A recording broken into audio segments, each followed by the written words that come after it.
buongiorno a tutti.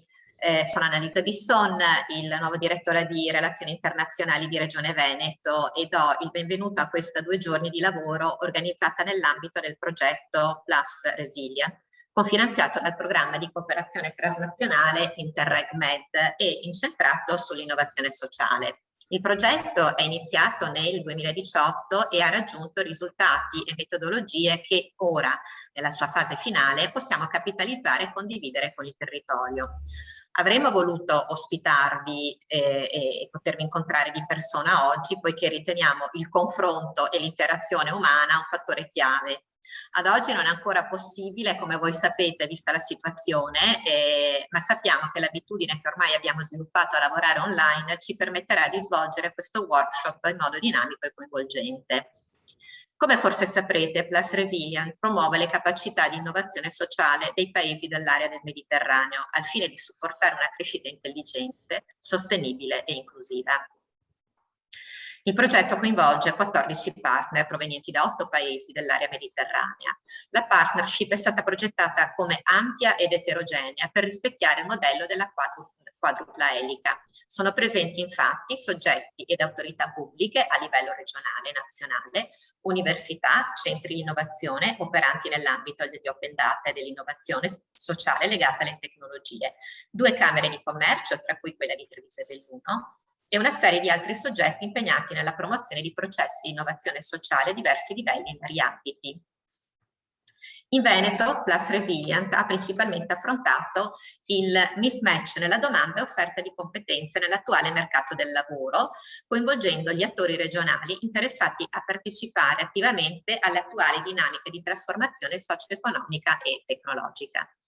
La composizione della partnership già di per sé rispecchia l'approccio che il progetto Plus Resilient intende avere nei confronti del suo tema centrale, ovvero l'innovazione sociale a 360 gradi, declinata in ogni suo aspetto, partendo dal presupposto che ciascun soggetto, indipendentemente dalla propria natura, può essere attore e promotore di innovazione sociale e produrre un impatto sociale positivo.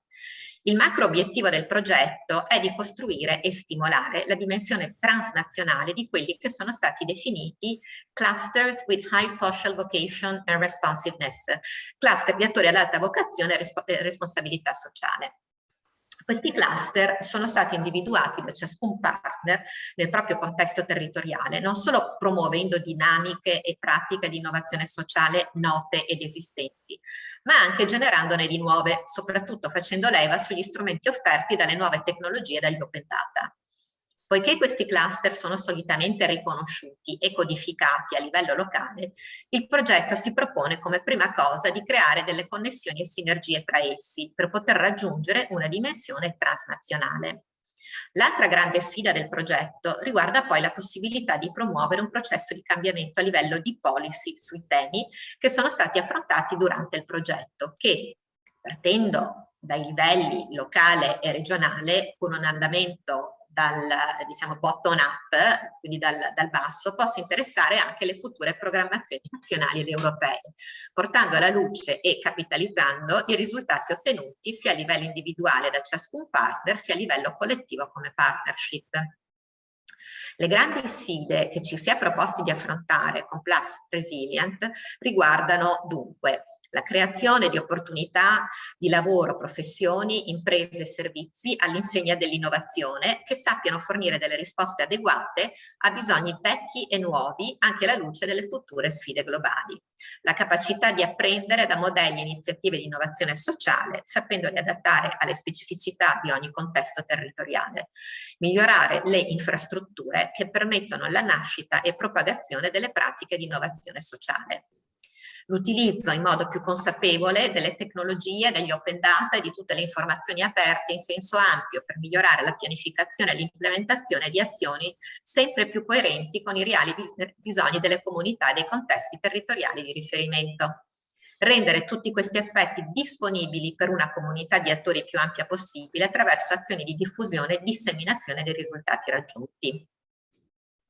La Regione Veneto, con il supporto di Veneto Lavoro, oltre ad aver avuto un ruolo di coordinamento di tutte le attività progettuali, si è vista impegnata anche a livello territoriale sul fronte di un'azione pilota che si è focalizzata su un significativo problema che riguarda il mercato del lavoro regionale, ovvero il disallineamento, il cosiddetto mismatch tra le competenze dei lavoratori e le richieste e i fabbisogni delle imprese, coinvolgendo gli attori regionali interessati a partecipare attivamente alle attuali dinamiche di trasformazione socio-economica e tecnologica. I workshop di oggi e domani si inseriscono quindi a conclusione di questo percorso che la Regione ha portato avanti con gli stakeholder locali, molti dei quali sono qui con noi oggi e si propongono di mettere a sistema non solo i risultati raggiunti, ma anche e soprattutto gli strumenti di coprogettazione utilizzati durante l'azione pilota, con l'obiettivo di ampliare e arricchire il più possibile la comunità di pratica regionale. Questo evento è quindi strutturato su 2 giornate caratterizzate da tematiche ben precise. Oggi ci concentreremo sul disallineamento fra le competenze di domanda e offerta di lavoro, gli esiti dei laboratori di coprogettazione svolti con metodo strategico collaborativo nel corso del 2021 sono stati inseriti in una serie di proposte di intervento finalizzate a ridurre il mismatch di competenze. Queste proposte potranno essere utili non solo ai policy maker, ma anche agli operatori coinvolti nell'esercizio delle politiche attive per il lavoro. Inoltre, i lavori del tavolo di oggi saranno concretizzati in proposte utili che potranno supportare lo sviluppo dei piani regionali 2021-2027 riguardanti il futuro Fondo Sociale Europeo Plus e il Fondo Europeo di Sviluppo Regionale. Domani, in un incontro di scale out, partiremo dalla necessità di consolidare la transizione verso un'economia climaticamente neutrale, che impone di ripensare il nostro modello di sviluppo in modo da renderlo sostenibile. Il sistema industriale gioca in questo un ruolo fondamentale per permetterne la riuscita, poiché deve realizzare nella pratica nuovi prodotti e servizi, nuovi processi e nuovi modelli di business. Ma tutto questo non è possibile senza le necessarie e giuste competenze, conoscenze, abilità specifiche. Il rischio, che forse è una certezza, sono gli effetti disomogenei sul mercato del lavoro e sulle nostre comunità. È dovere di tutti assicurarsi che nessuno resti indietro. Non mi resta che augurarvi un buon lavoro, sperando di avere presto nuove opportunità di scambio e collaborazione e io non potrò fermarmi avrei voluto ascoltare almeno una prima parte dei lavori, però ho un impegno col Presidente, per cui a breve devo recarmi altrove. E io vi ringrazio tantissimo e soprattutto grazie a Sandra per la realizzazione di queste 2 giornate e per Regione Veneto sono in collegamento le persone del team di Bruxelles che possono supportare, quindi Chiara Rossetto e Mirko Mazzarolo. Grazie.